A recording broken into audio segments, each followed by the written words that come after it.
Hey everybody, welcome to eTrailer.com. I'm Bobby and today we're taking a look at the Konig XB16 snow tire chains here on our 2021 Toyota Venza. So this is a pretty nice way of giving you guys some traction control. That way we can start getting through that snow and ice a little bit safer.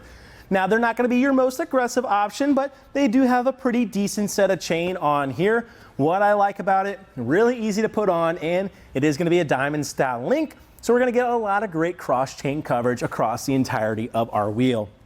Now, if you're comparing this to something that you might traditionally see, like a ladder style chain, what ends up happening with those, you kind of create hills and valleys. Those hills being our cross chains, right, that run across our wheel. Now, that's excellent for your start and stop maneuver. It gives you really good traction control. However, it becomes a somewhat unsmooth ride as you kind of feel it every time. And secondly, you do lose a little bit on your turning radius just because you have to accelerate every time you want to get over that hill. So that's one thing that kind of becomes a con for those. And that's why I like this diamond style chain.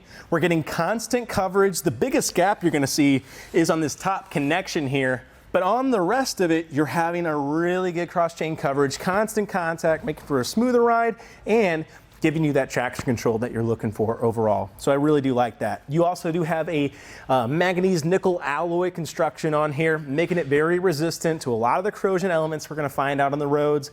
To that end though, spritzing this down, getting those harsh chemicals off on it is gonna go a long way of making sure that this is ready to use the next time you need them. Now we do have just a few little caveats before we start breaking down how easy this install is. Today I am going to be working on two 25/55 R19 tires. So let's make sure we're putting our own tire size into the fit guide here at eTrailer.com. That way we're getting the right fit for us. And you might notice that we have it here on the front wheel. Well, all the Venzas are going to have that all-wheel drive steering. However, things that I've read is primarily a lot of it's done here on the front until they sense any kind of loss of traction. So what we're going to do, add to that traction, make sure that we're still getting that full steering capability, having an A-OK time steering our vehicle, and that's why I do have it on the front. Now, always going to be better just to grab yourself two pairs of chains, throw one on the back just to be safe. But you know, not all of us can do that, so I would recommend putting it here on the front. That way we can get to our destination safely. But otherwise, not going to take us too much time to actually get these installed. They are a breeze compared to a lot of the other chains out there. Why don't we go ahead and see how we can get on here today. To begin your installation, what you want to do is just lay out your chains just like you're seeing. And what we're looking for here, any kind of kinks or binds our chains might have gotten while they're in storage. A lot of times what ends up happening with these guys, they just kind of slip under through here, they get tangled up. So just walk them out. Make sure you're not having anything that's going to make it hard to actually fit across the entirety of your wheel.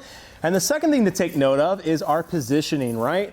Our pulley system is going to be on the side over here because we have our little cross chains where they're connecting to that cable. We want to make sure our soft points of contact are facing us. What I mean by that, you can see the bend here of where they are put on, and the ends of here can just be a little sharp, and of course, that we don't want that puncturing or tearing into our wheel in any kind of way. So making sure that's away from our tire is going to be a plus. Make sure that we're not having any poor interaction. But then we need to bring ourselves to the center here of our chains.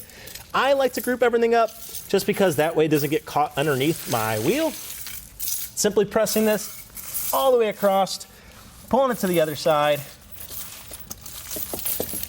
and getting it in position there.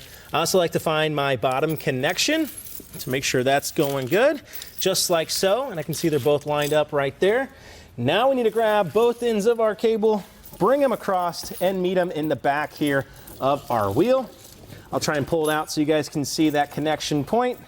But then we just need to get those guys connected just like so, latch them in, get those set on the back of the wheel, and start fitting our chain here all the way across. So we are going to have our top connection made just like so. And now I just need to seat my chain how I want it here on my tire. So one thing I'm noticing right away though, we're definitely having a little bit of interaction with our chains being close to our rims. Now, lucky for us, we are going to have some plastic tabs that I can start setting in place. So therefore, we're not going to be running these chains on the ground and skating across our rim. We can get those in place. So for today's purposes, I'm going to leave that up to you guys at home. But we need to take our pulley system again to make our bottom connection. We simply slot that into place, start cinching it up, and give it a tug, and take out all that shake and play. So that's taking out all that loose slack. I think I can get one more. I guess maybe we can't. I'm gonna give it one more tug though, because I am just a little loose there. There we go, finally getting it to catch. That's done a good job of taking that slack out. And now I need to run this to my holders over here just to keep that constant tension there. And this also does a good job of keeping it in place. And we want to go as far away from here as we can. So that's going to put me right to the other side.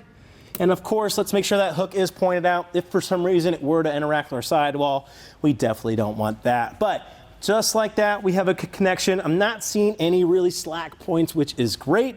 And I really do like how easy these guys are to put on. So just like that, we're nice and installed, ready to hit that snow and ice. Well, as we saw, that install really doesn't take any time. It's definitely one of the reasons that it's our favorite here at the shop. No longer you're gonna find yourself crawling on your hands and knees in that snow and ice, which is great. Now, it does come with this nice little traveling case as well, making it easier to store inside your vehicle. Granted, it does some little eyelets in the back to let out a little bit of that snow and ice melt, so not gonna be great for like a waterproof element, but way better compared to some of the canvas bags you get. Usually I'm just like, go buy a tote, it's way easier. I actually really do like this traveling case, and it just stores very easily inside your car, making sure you're nice and legal, and that way your chains are always with you, which can go a long way. But overall, just a great set of chains. Personally, I think the one issue you might have with this is they're not quite self-tensioning. If you want just my recommendation, the XG12s, the Konig XG12 are an excellent tire chain. Now they are just a little bit of a smaller link, so that could also be something to keep in mind. But if you're just going for something nice and easy to get inside your vehicle and stay nice and tight on your vehicle, that would be my one suggestion. But otherwise, still an excellent pair of chains that we have here today. Gonna give you that traction control you're looking for, and just, ready to use the next time you need them, which is great. But otherwise, guys, I think that about does it for our look here today at the Konig XB16 snow tire chains here on our 2021 Toyota Venza. Once again, I'm Bobby. Thanks for watching.